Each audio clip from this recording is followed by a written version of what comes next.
We still may not know the final results of the U.S. presidency heading into the weekend, but seeing how other states adapted to voter expansion during the pandemic has Mississippi leaders weighing in.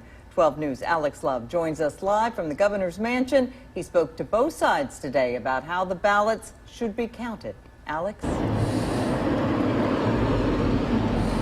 Yes, there's been some confusion about when ballots are eligible to be counted and when the cutoff mark is for them coming in too late. Virtually all states have different laws, but even in Mississippi, as well as all 49 states, elections are never officially final on election night. All eyes are on Pennsylvania, Georgia, and Nevada to determine the next commander-in-chief. Mississippi leaders are chiming in on the process. I will tell you, I am concerned, as many people around the country are, when I see what appears to be an attempt and a process that may lack transparency.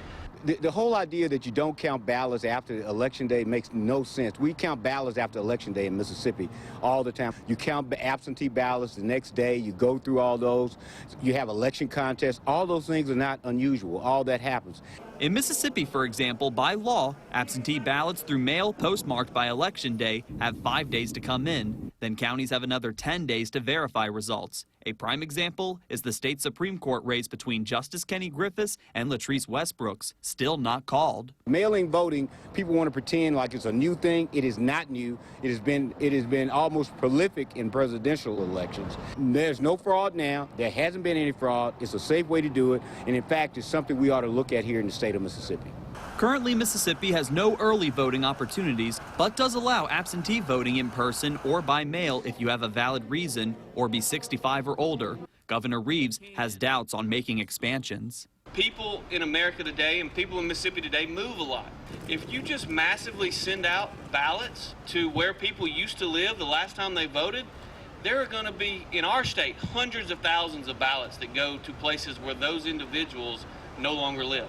Election commissions in the state still counting point to laws prohibiting them from counting mail and absentee ballots until Election Day, as dragging the final results on. But Representative Johnson has ideas on how more voting access can work. If you're doing such a good job in your leadership, why wouldn't you want more people to vote? But the idea of more people voting means that more people will hold them accountable. I'm not afraid of more people voting. Make this process an involved process. Make it one that people are interested in. Others like Senator Cindy Hyde-Smith and Agriculture Commissioner Andy Gibson took to Twitter, backing up the actions of President Trump, calling it protecting democracy, while others like Representative Benny Thompson compared the president's moves to a wannabe dictator.